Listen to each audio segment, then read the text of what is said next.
Hello, everyone, and welcome to this new episode of the Semoto podcast.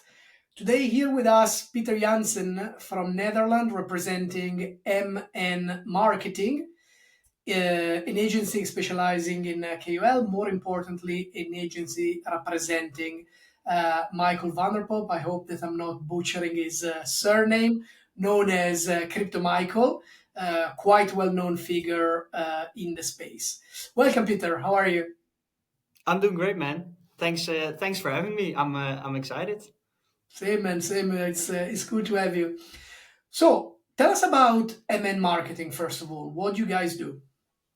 Yeah, yeah. Quick background info. I'm the marketing manager at Marketing, and our main focus is actually providing the content and the deals for Michael. Michael's been in the space for I'd say about 7 or 8 years already. Like you mentioned, pretty well known on social media. I think in total, close to about closing in on 1 million followers. A big figure in the space. And we're based in the Netherlands, in Amsterdam, as we're all Dutch. Uh, I'm currently sat in his beautiful studio, which is where he records most of the YouTube content, the podcast content, and on the back end, we also provide all the deals for all the content.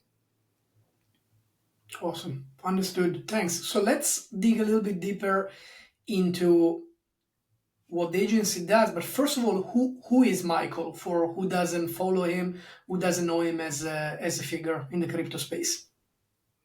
Yeah, like I mentioned, Michael started about 7 or 8 years or so. Um, he started pretty pretty focused on the technical side of crypto, mainly focused on making chart analysis, doing TA, also a bit in already into the macroeconomic side of things. But yeah, it was focused mainly on charts, trading, mostly also shorter time frame. That's when he also started his Twitter. Also, pretty shortly after, he started his YouTube channel. Back then, there weren't that many KOLs around. Back then, they were still called influencers, crypto influencers. But there weren't that many KOLs around yet, so he was one of the first to kind of start that pathway. And from there, he pretty organically, but pretty rapidly grew to become one of the in the Netherlands the biggest KOL, but also worldwide very well known. Um, Over the years, he has shifted the content into more of a focus on taking people along his journey in the crypto space, less focused on purely TA perspectives, less focused on purely macroeconomic perspective, more of, yeah, like I said, taking people along on his journey, um, and educating the people in how they can also have their journey the best way possible in crypto. Yeah, and shout out to him because, to be honest, I like his content a lot, but he's one of the few that actually takes accountability even when he makes some mistakes, something doesn't work as planned. I mean, he's always out there, so he's one to be respected. So, what is a KOL? What does a KOL does in the space? Yeah, so KOL, I don't know when the shift happened, but at some point, people started calling the KOLs KOLs. Before that, they were just called influencers, um, and I think the the term is. I think the term influencer is more well known for the broader audience. Um, I think it's someone who has an audience in a space, and can provide their leading voice, um, into bringing awareness to whatever brand or whatever cause needs attention. Um, so just purely going off of that kind of like definition of KOL influencer, um, I think the main role they provide in this for the space is bringing awareness. Um, there are tons of amazing projects with amazing technology and amazing teams backing them, launching every single day. But if they have no possibility of creating awareness, then the the actual journey of the entire crypto space going forward will just be a lot slower because there are no other ways to quickly get as much attention to a project as having someone who has a massive audience tweeting about the project, making a video about the project, explaining in depth what the project's doing, what problem they're solving. So I think that's the main value which a KOL can add, which KOLs are adding to the crypto space. Thanks for that. Super helpful. Now, one of the reasons why I really like MN marketing is because you guys really brought an institutional approach to the role of a KOL. Sometimes we see, obviously, way less known actors advertising, pumping anything, while you guys are really the first barrier. You cannot approach Michael directly. You are the filter to the quality of the deals. So how does a general approach for you guys works? I mean, Marco has a project. He will come to you and he will deal with you like a traditional marketing agency. Say, this is what I want to achieve. This is what I want to do. Give us some details. Yeah, yeah. So it kind of depends on each and every single situation. Um, uh, First things first, it kind of depends on, hey, is this a project itself which is directly trying to get in contact with us, or is this an agency trying to contact us? Depending on that, they kind of have two different ways of navigating the next steps. If we just go with the project itself, trying to contact us, then generally speaking, they try to reach out to Michael himself, either via Twitter or via his YouTube channel, um, maybe by trying to reach out to people he knows very well and who have also been in the space for quite some time. Then the initial introduction gets made, and that's already where uh, the MN marketing team, kind of steps in to do our first DD checks. Um, our main focus with MN marketing is focused on how can we preserve Michael's online reputation as best as possible.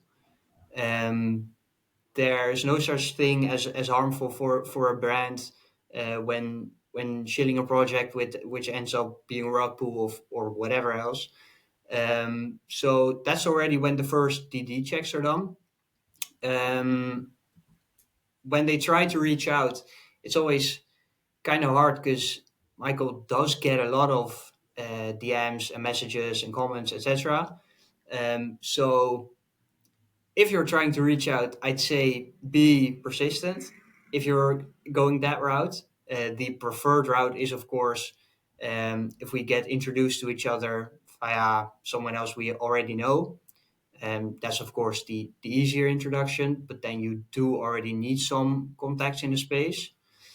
Um, but if you're reaching out via social media, be persistent. Maybe the first message you won't see, but the second one you might see it.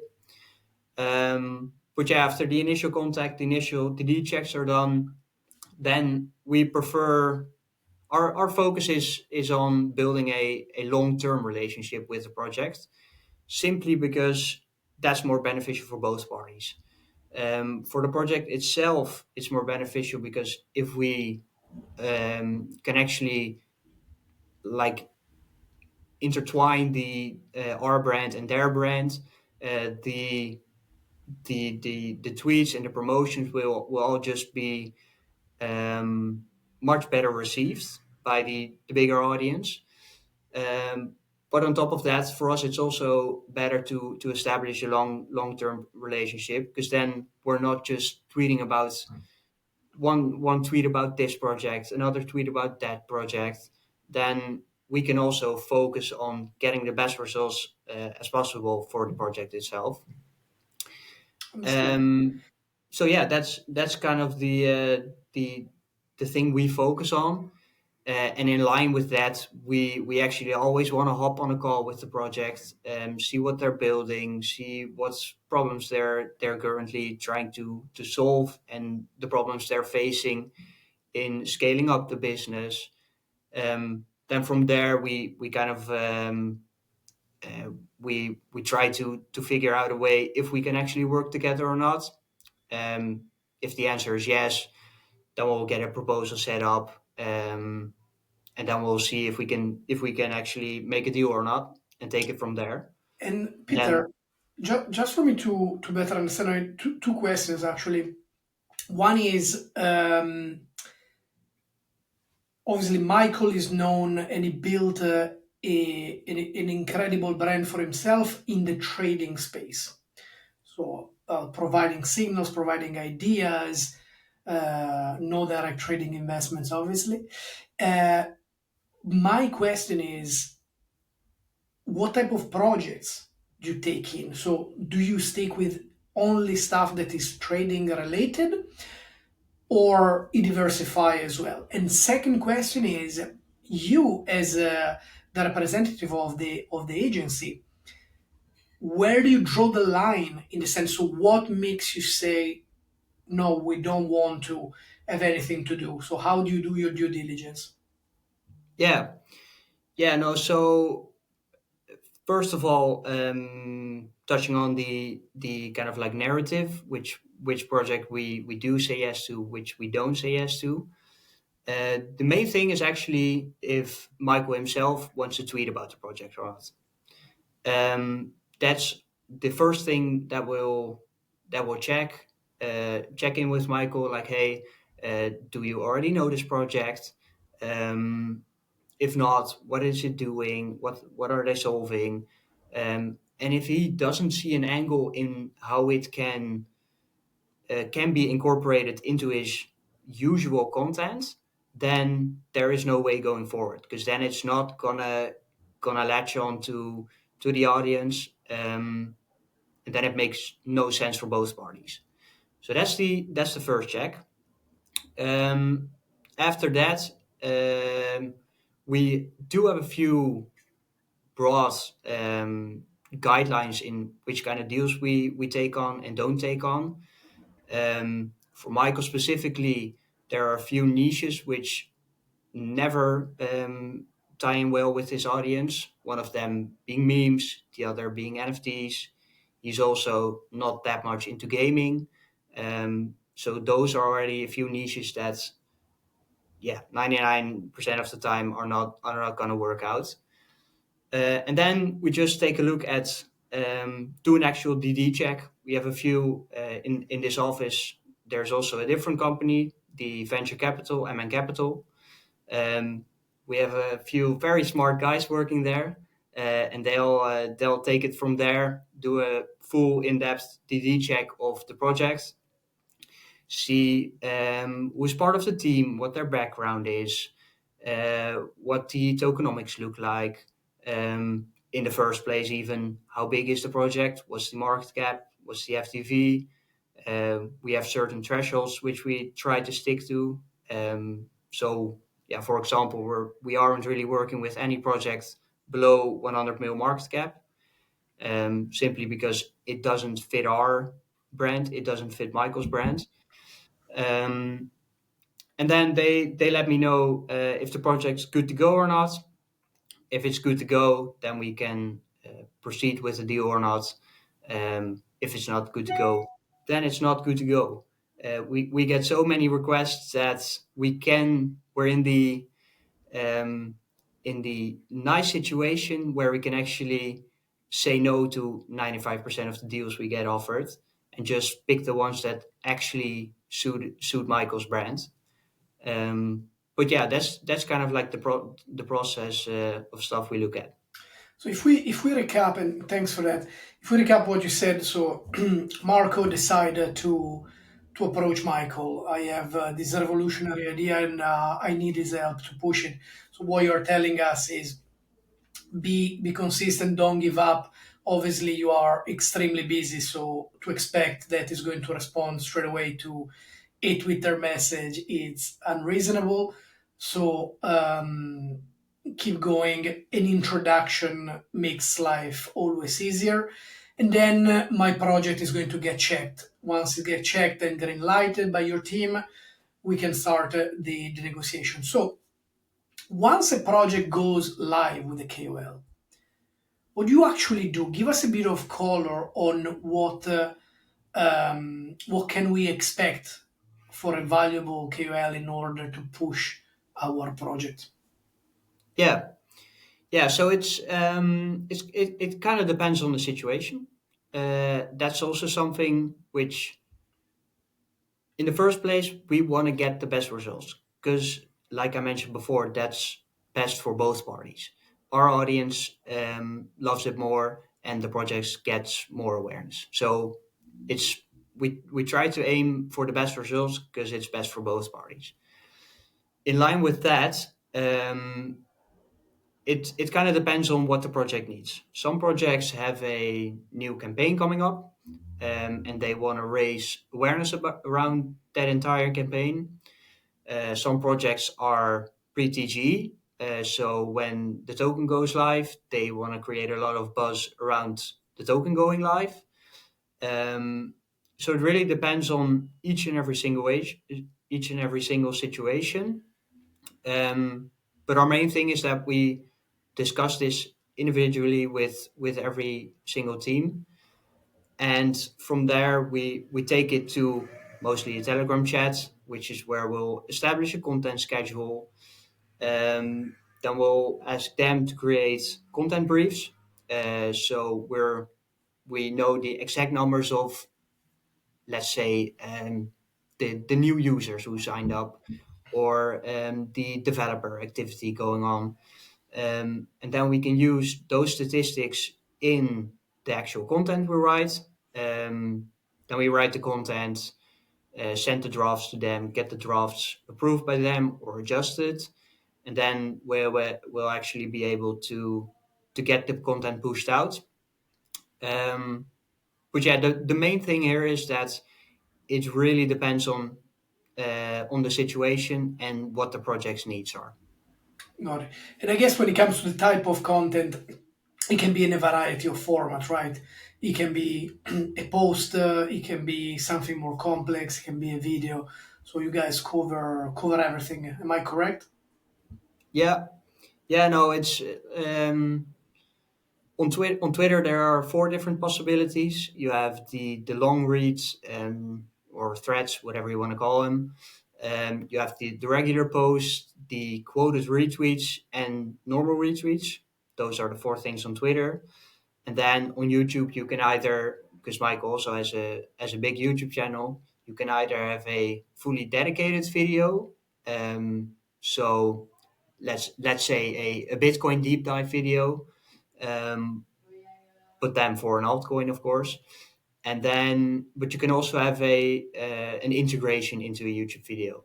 So for Michael specifically, he has a series which is called My Altcoin Portfolio on his YouTube.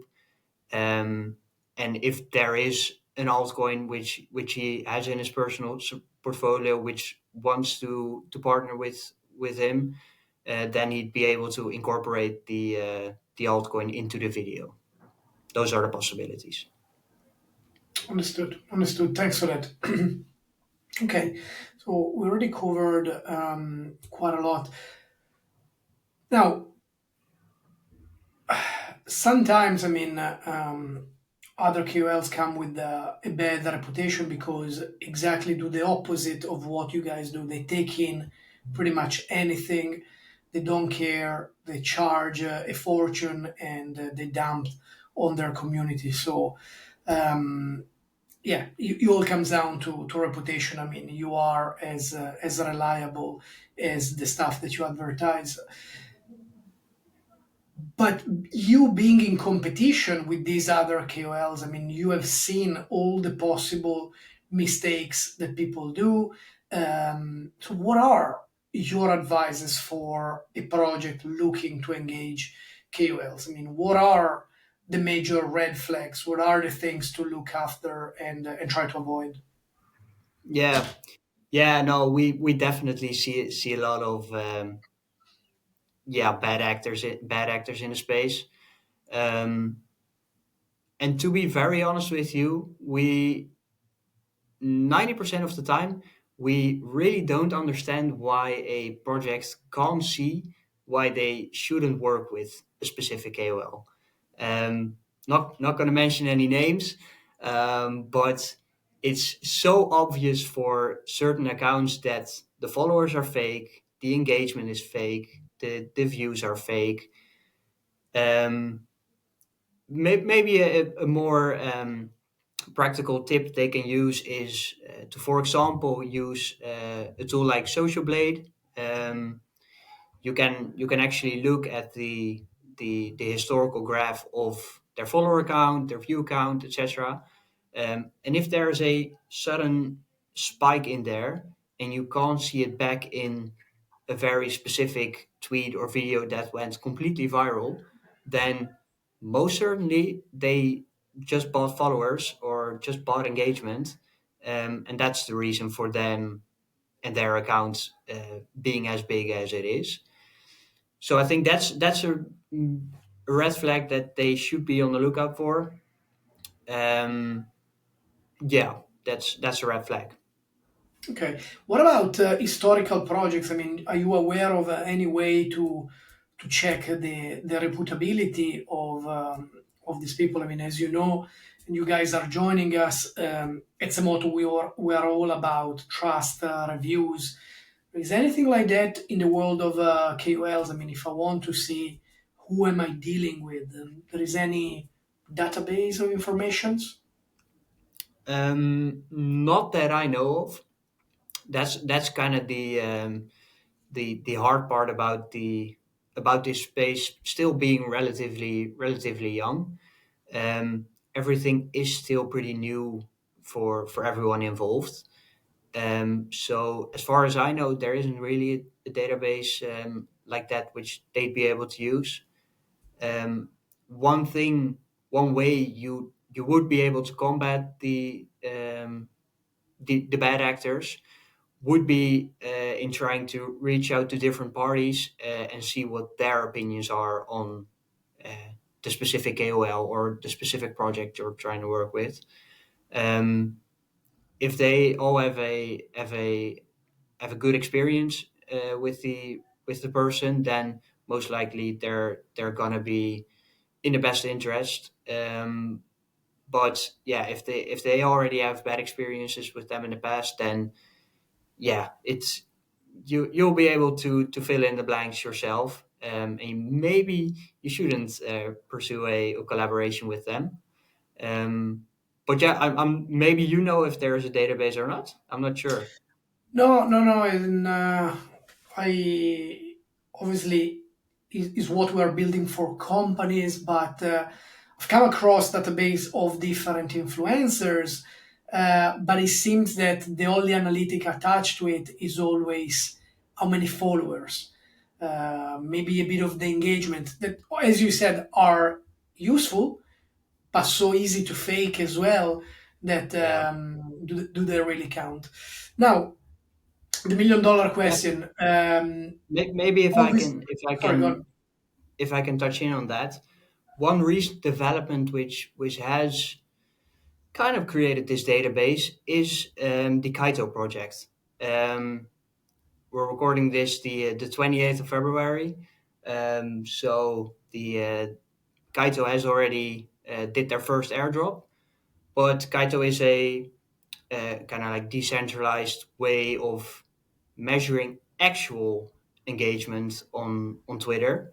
They provide yaps for the people who actually have real engagement and have what they call smart followers. Um, Everything is based around an algorithm, and that provides some sort of database. The only problem with that is that you can't just look up every single person on there.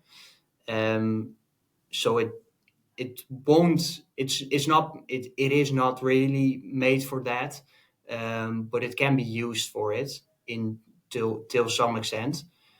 So that is something which they might be able to look at.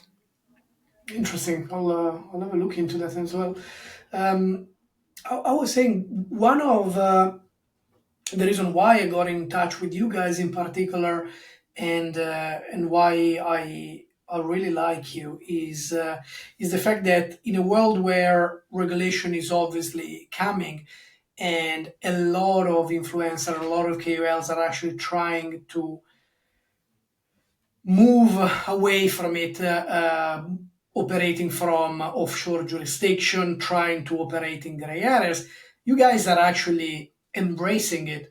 You're looking in ways to be fully compliant, fully regulated. As you said, not only you have the marketing part of the business that gives more credibility and more structure to the figure of Michael, but you also have the VC part, so you're really moving into multiple directions. What is your view on the future of the world of influencer? I mean, for example, here in the UK, we have the financial promotion rule. So an exchange, so a company, an established company, cannot just freely go and target retail clients. It's not possible anymore to protect them. But regulatory body struggles a lot when it comes to an individual, an influencer doing that. Do you think is going to change? So do you think there's going to be a crackdown, or people will always follow influential figures and will always find a way to do that? Yeah, good question. I think the future of KOLs is they're here to stay. I think just by looking at the more kind of like the traditional markets, um, there are so many influencers there. Everyone has already kind of thought they would have had their downfall at some point, but in the end, new influencers pop up. Um, the old ones stay or they leave. I think the KOLs are here to stay. I think the main thing they need, which has already, at least in the Netherlands, has already happened for traditional influencers, is just that they need more regulatory guidelines. Um, I think in the Netherlands around 2 years ago, they started actively checking whether normal influencers were actually saying that they were getting paid to promote something or not. Um, and I think the same should eventually be done for the crypto space. I think someone should always know the actual interest of someone posting. I don't think that will have any diminished effect for the project itself. I think I'm not sure. Maybe you know. Do you know in the I think maybe in the US they've already established some kind of regulatory rule like that? I cannot talk about the US, to be honest. I truly believe that the one that is more restrictive at the moment is the UK, because they're Mm, really, and I heard that France as well, I believe, is quite ahead of the game in the process as well. So mm, definitely, a lot of different countries are taking action. I mean, the interests are huge, obviously, because the reach that people like Michael have it's incredible. So obviously not everyone is as transparent and trustworthy as him. Um, one final question, Peter. At what stage a project needs a KOL, and who in your opinion doesn't really need a KOL? So give us a bit against your interest, but when is a mistake to generally throw money at KOLs? Yeah. Um, like you can kind of make an argument for every stage of a project that they would need a KOL. I'd say you can generally split up the stages into three parts. I'd say pre-TG, um, around launch, just after launch, and the kind of like mature stage. Um, I think for pre-TG, um, a lot, at least I know that a lot of projects are really focused on KOLs when they're in the pre-TG stage. Um, you can make the argument that that can be beneficial because you will already create a lot of awareness and buzz around the project without it even being launched yet. Um, but I do think if I had to pick a stage, it would be the pre-TG projects. Um, I think it's much better for them if they focus, for example, on founder marketing, which is something which we've seen more often recently. That the founder itself actually focuses on appearing on as many podcasts, getting as big as possible on Twitter. Um, and I think with pre-TG projects, it's pretty apparent when when something is when something is a paid promotion or it's not. And I think with the projects after that, um, it's it can be more beneficial for having the KOL on, uh, because there's actually a token to be traded. There's, in Michael's case, a chart to be analyzed. Um, So I think that makes sense. But like I said, to be honest, every stage project kind of does need KOLs to create awareness. But yeah, No, no, I'm totally agree with you on that on the front. I mean, in doesn't matter the nature of the project, but without that buzz, without awareness, it's um, it's a race uphill. So it definitely is harder. Okay, Peter. To be honest, thank you so much. I mean, I know how busy you guys are. You drop a ton of value and information on the audience. Um, so if somebody wants to get in touch with you guys directly, obviously you'll soon be listed on Semoto, so we can post the profile at the bottom of this podcast so people can get in touch directly with you. Otherwise, I mean, is it better to reach MN marketing or to keep trying to bombard Michael of messages on via Twitter? yeah, you can try both options. But to be honest, you'll have a higher chance of succeeding by just directly trying to reach me or someone else from the MN marketing team. Yeah, your chances will be higher there.